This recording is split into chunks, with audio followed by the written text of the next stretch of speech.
Glória a Deus. Salve a igreja com a paz do Senhor Jesus. Amém. Santo Deus de Israel. Mais um domingo que o Senhor nos proporcionou para estar na sua santa presença. Como diz o louvor, não vamos desistir, não vamos nos abater. Glória a Deus, porque a flecha é o nosso Deus e o alvo que nós queremos acertar é o céu, ter a salvação eterna. Glória a Deus. Quem tem uma Bíblia, abram, louvado seja Deus, no livro de Jonas. Louvado seja Deus. Jonas, louvado seja Deus. Glórias a Deus. Como não posso ler, vou pedir um auxílio da pastora Jonas, capítulo 2, para ela estar lendo alguns versículos. Louvado seja Deus. Jonas, capítulo número 2.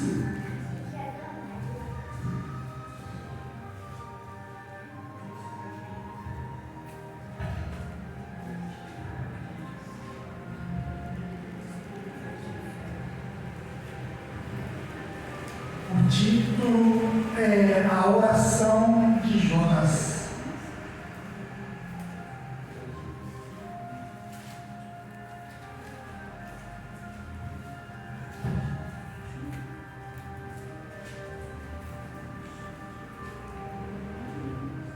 Lucas pode ler aqui?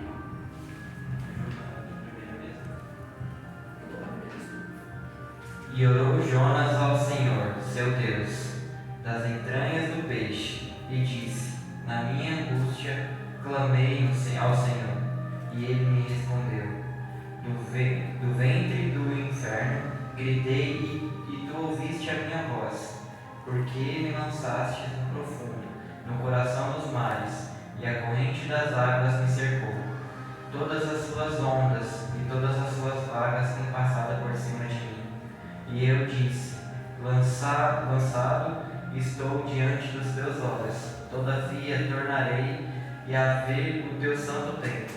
As águas me cercaram até a minha alma. O abismo me rodeou, e as algas se enrolaram na minha cabeça. Eu desci até os fundamentos dos montes, a terra me encerrou para sempre com os seus ferrolhos. Mas tu fizeste subir a minha vida da perdição, ó Senhor meu Deus. Quando desfalecia em mim a minha alma, lembrei-me do Senhor, e entrou a ti a minha oração. No teu santo templo, os que observam as falsas vaidades deixam a sua misericórdia, mas eu te oferecerei sacrifício com a voz do agradecimento. O que voltei, pagarei. Do Senhor vem a salvação. Falou. Glórias a Deus. Louvado seja Deus. Somente esse versículo.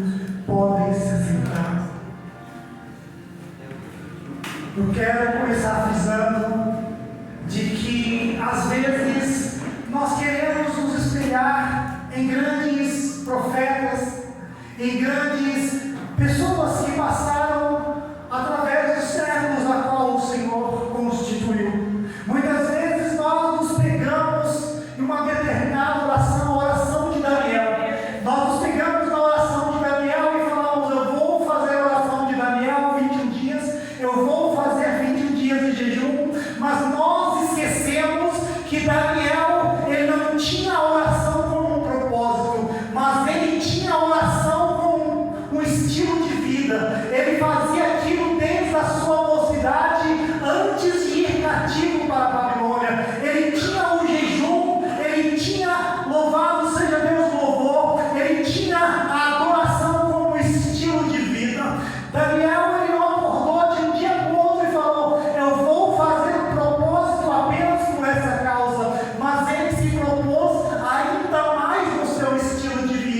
enquanto não recebeu a vitória. O seu estilo de vida era orar 3 vezes ao dia, de manhã, à tarde e à noite. Se restringir em certos alimentos para se consagrar a Deus já era um estilo de vida que ele tinha. Louvado seja Deus! Quando nós queremos fazer algo, nós estamos dispostos a oferecer sacrifício para Deus. Estamos dispostos a sacrificar certos tipos de alimento para poder consagrar a nossa vida a Deus.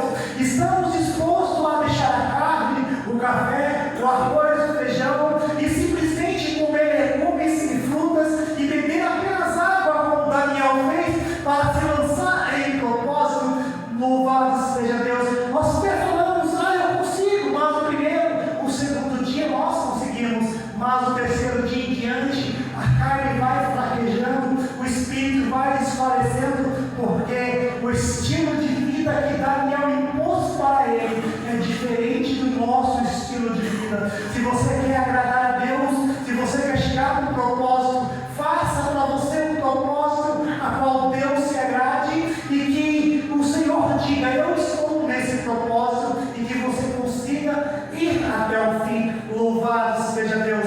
Para não fugir da palavra, Jonas, ele começa a orar no fundo do ventre da baleia, daquele peixe que nós não sabemos qual era aquele peixe. E quando ele chegou à conclusão de que ele estava no mais profundo, ele começou a analisar e orar e dizer: no fundo do inferno eu clamei ao Senhor e ele me ouviu. Louvado seja Deus! Vamos voltar um pouquinho antes. Vamos voltar que certa vez um certo faraó, ele não tinha nada para fazer. Faraó, ele estava em casa, ele estava no seu palácio.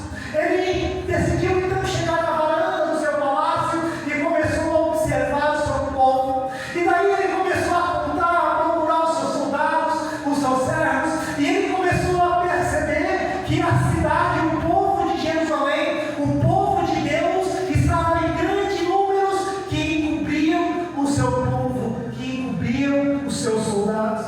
Ele parou para analisar e disse: por que o meu povo está em pequena quantidade e esse povo começa a crescer? Quando Deus enviou o povo de Israel através de José até o Egito para lhe dar alimento, para que o povo não morresse de fome, para que o povo fosse sustentado e não morresse, não perecesse, Deus havia lhe feito uma promessa. Mas voltando um pouco antes, Deus tinha falado através de Abraão, antes de destruir Sodoma e Gomorra, que levaria o povo cativo, mas libertaria esse povo cativo e castigaria o povo que fez o povo de Deus cativo. Ou seja, a palavra de Deus, ela se cumpriu na íntegra. Então Faraó começa a analisar que o povo dele está diminuindo e o povo de Deus está crescendo.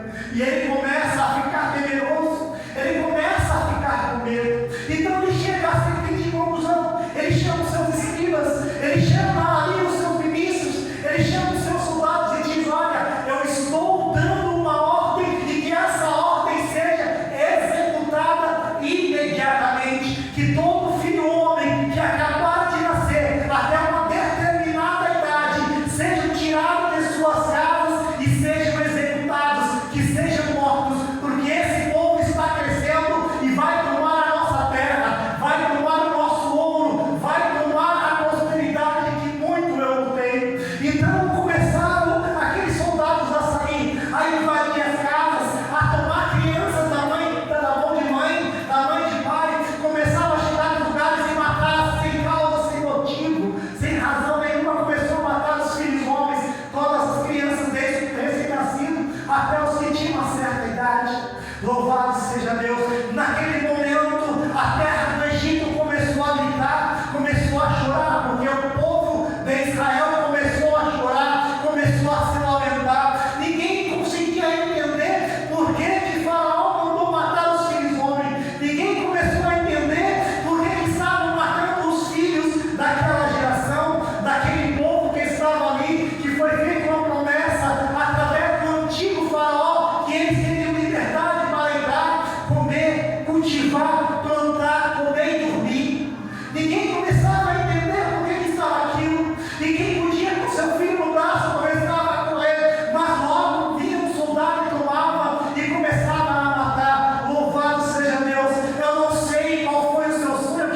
seja Deus. A esperança é que aquele filho dela chegasse a algum lugar, mas ela sabia que no rio que ela colocou era um rio sujo, era um rio que tinha crocodilo e que o seu filho poderia morrer a qualquer instante. E aí, eu não sei qual a dificuldade que você chegou até aqui, eu não sei o que você tem passando, se é uma doença, se é uma notícia ruim, eu não sei o que chegou até a sua casa, até a sua tenda, eu não sei se alguém ligou, trouxe para você uma notícia que te preocupou e de repente você fala, é impossível que alguma coisa boa venha acontecer, porque está na mão de Deus. Ei, mas é Deus quem dá esperança, é Deus quem repreende o espírito da morte, é Deus quem bloqueia Faraó, é Deus quem cega os soldados, é Deus quem toma a lança e o arco em suas mãos, é Deus quem dá uma ordem e até o inferno tem que obedecer. Aquela menina começa a observar e aquela criança chega até um certo lugar e vem uma mulher, uma moça que está se banhando,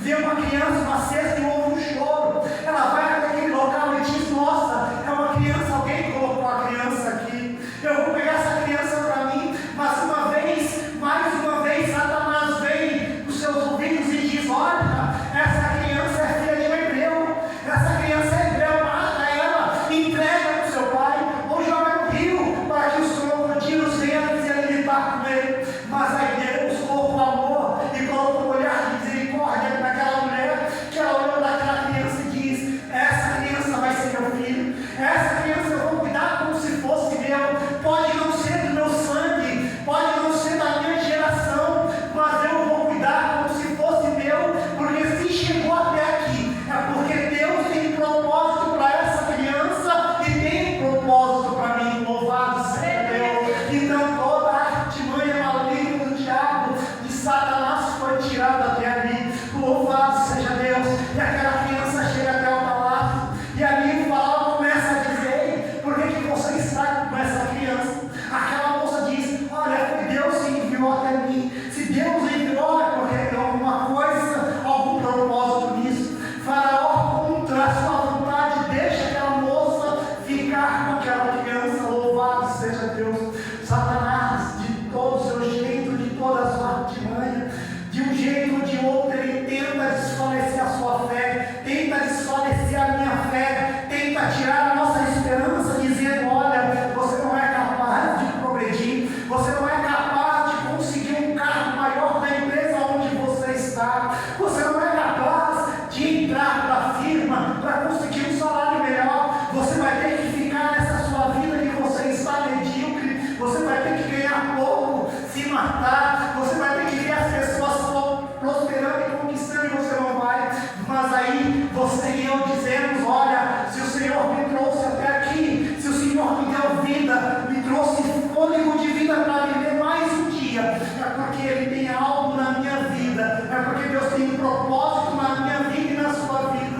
Ainda que Satanás envie meia dúzia de pessoas e diga, olha, eu ouvi dizer que vai ter uma lista de dispensa, eu ouvi dizer que vão dispensar algumas pessoas e o seu nome está na lista, eu ouvi por fora, mas eu ouvi nitidamente ele, é Satanás querendo colocar tristeza no seu coração, para que você se desfaleça, para que você perca a esperança, para que você diga, ah, Deus não quer saber de mim, Deus me enganou, Deus me disse que ia me dar, de repente eu estou numa lista de dispensa aí. Somente acredite naquilo que sai da boca de Deus, porque Satanás, ele também tem mania de vir como anjo de luz e enganar as pessoas. Não caia em meia dúzia de palavras de pessoas que, aleluia, sempre tem inveja de outra pessoa crescer. Louvado seja Deus, glórias a Deus. O Senhor, Deus, ele deu uma ordem a Jonas. Jonas, vai até a cidade de Nínive, vai até a cidade de Nínive e proclama que eu vou destruir aquela cidade. Louvado seja Deus. Mas Jonas já conhecia Deus. Deus conhecia Jonas.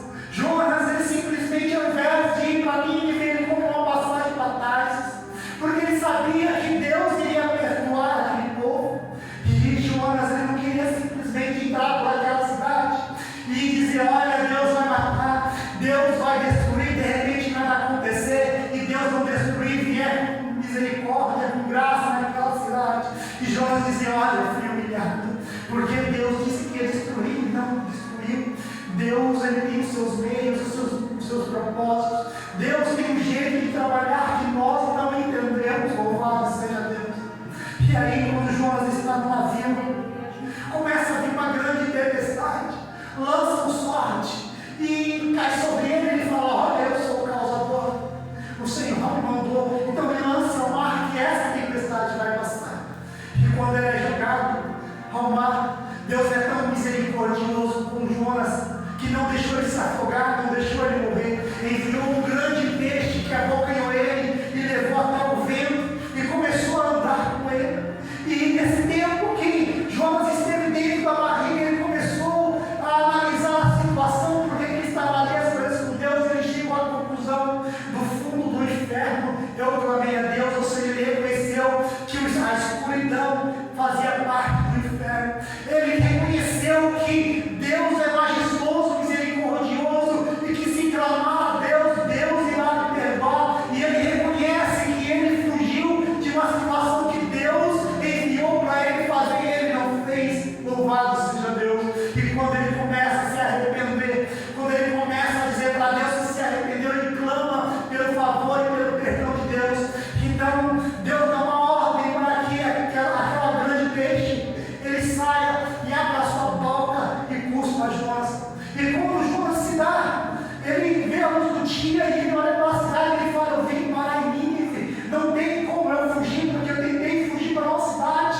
Deus enviou uma tempestade, fui jogado no mar, veio um peixe que me engoliu e me trouxe aqui para essa cidade. E aí, eu não sei o que Deus pediu para você fazer, eu não sei aonde Deus te enviou, eu não sei qual a situação. De repente Deus te enviou para um lugar para você falar da palavra, ou para você falar de alguma coisa que Deus mandou e você não falou. Então Deus está enviando novamente para aquele lugar, para que você não fuja e fale exatamente o que Deus tem para falar. Eu não sei se Deus vai falar a palavra de amor, eu não sei se Deus vai falar a palavra de morte, eu não sei se Deus vai falar a palavra de arrependimento, mas quando Deus dá uma ordem, essa ordem é para se executar, porque quando Deus manda, até o inferno tem que obedecer. Louvado seja Deus.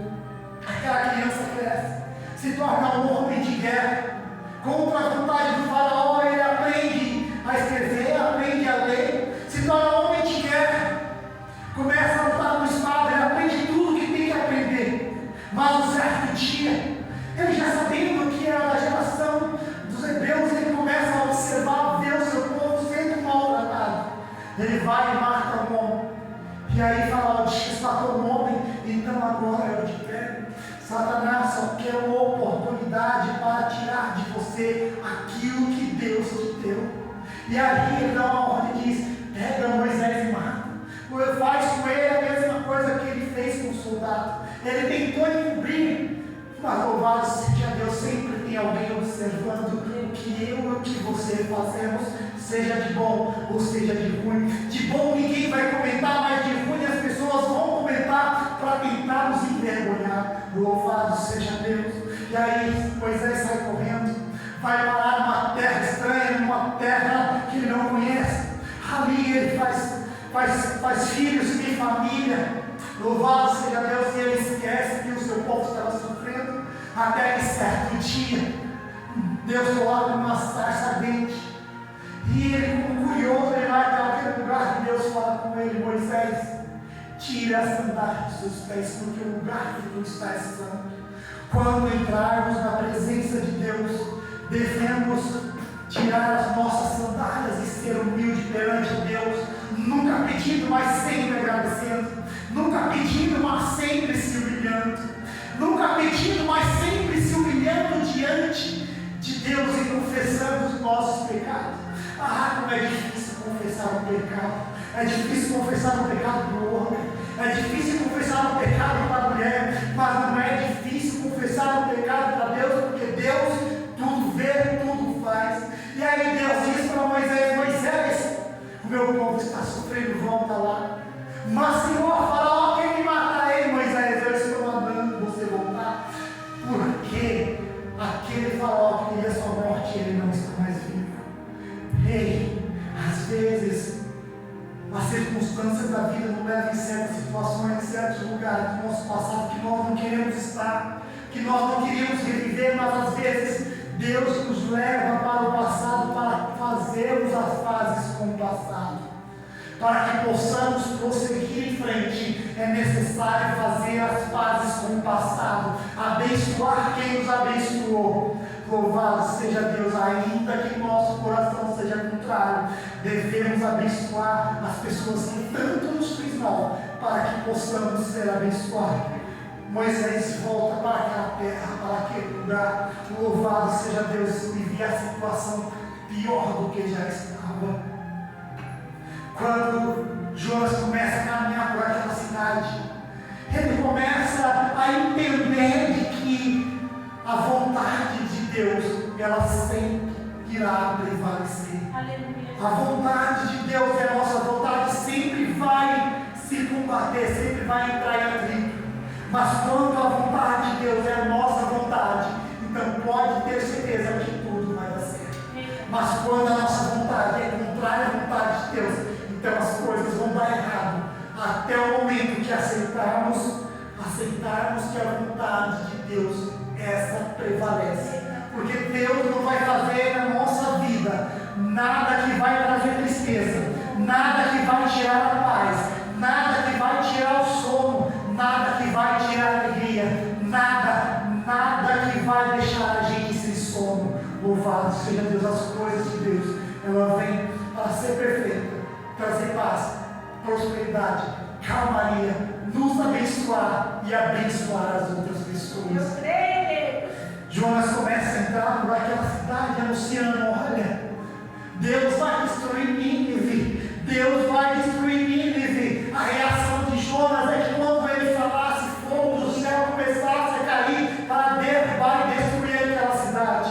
A vontade de Jonas era falar e que aquela cidade fosse destruída, mas ele começou a andar e anunciando, dizendo que Deus iria destruir Nínive. O povo começou a ouvir aquelas palavras, as palavras chegou até o rei, e o rei deu um decreto, desde o jumento, do bezerro, a criança recém-nascida, ao mais velho, ninguém vai comer. Vamos jejuar e orar, pedindo o favor e a graça de Deus, para que Ele não nos destrua. Louvado seja Deus. Jonas sai daquela cidade, ele chega no lugar alto e começa a observar, e ele fala assim: aquela cidade vai ser destruída, mas nada acontece. Nós somos muitas vezes como Jonas, como os cristãos, nós queremos que as pessoas que nos fez mal seja destruída pela mão de Deus. Mas quando vemos aquela pessoa abençoada, feliz e alegre, a vontade é da gente fazer justiça com a própria mão, dizendo: Deus não fez, mas eu faço. Mas a vontade de Deus sempre irá prevalecer. Quando o rei dá um decreto dizendo: vamos jejuar, pedindo favor e a graça de Deus, Deus se alegrou da atitude do rei. Deus se alegrou da atitude do povo. Deus se alegrou porque eles se arrependeram de todo o mal que tinha feito. Louvado seja Deus. Muitas vezes tem pessoas que precisam de uma palavra, não importa qual seja, seja de bênção ou seja palavra de conserto, mas tem pessoas que precisam apenas de uma palavra para poder analisar a própria vida e se chegarem à presença de Deus.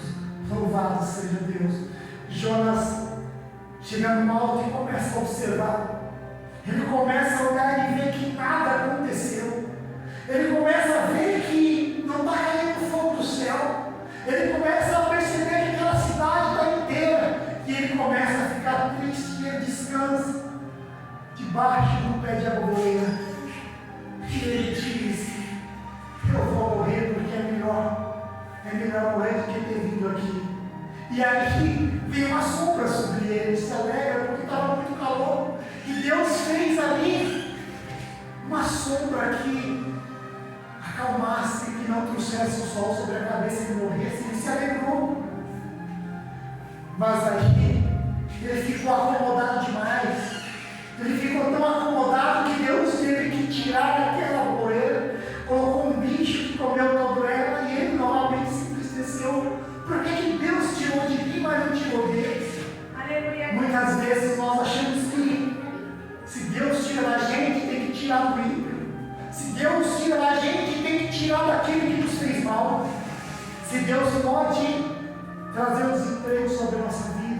Deus pode trazer a fome, se Deus pode trazer tantas coisas sobre a nossa vida, por que Ele não pode vir sobre mim? E muitas vezes Deus não traz a fome, Deus não traz o desemprego, Deus não traz nada disso. Somos nós, pelas nossas próprias ações, permitimos que todas essas coisas sobrevenham sobre a nossa vida. Moisés retorna, vê todo aquele povo sofrendo, vê todo aquele povo morrendo, e ele se compadece de toda a situação. Alguns perguntam: Moisés, por que você voltou? Outras pessoas nem reconhecem, mas a sua mãe tinha me reconhecido, o seu irmão tinha me reconhecido. Por que você voltou, Moisés, depois de todos esses anos? Porque Deus me deu uma ordem e eu tive que obedecer essa ordem. Por que você voltou, Moisés? Porque Deus vai resgatar o seu povo e tirar dessa terra. Sua mãe se alegrou, seus irmãos se alegrou, mas outras pessoas não se alegraram. Matou um homem e agora está vindo aqui com mentira. Matou um homem e agora veio mentir e enganar a gente. Quem ele pensa que é? Aí Moisés vai lá falar com o faraó. E Faraó começa a castigar o povo. Faraó começa a duplicar o trabalho, começa a tirar a comida, começa a dar tanto cansaço para eles e bater tanto que as pessoas dizem: Moisés, por que você voltou? Rei, a palavra de Deus é uma ordem. Quando Moisés obedece à voz de Deus, as coisas começam a dar certo. Quando Moisés começa a obedecer à voz de Deus, não é porque veio uma praga ou outras que as coisas estavam erradas, mas Moisés mesmo reconheceu que Deus podia fazer grandes coisas. Sabe por que Deus resgatou o povo? Porque alguém disse: olha, nosso povo está sofrendo, nosso povo está morrendo, vamos clamar a Deus. Deus perdoou a cidade de Nínive porque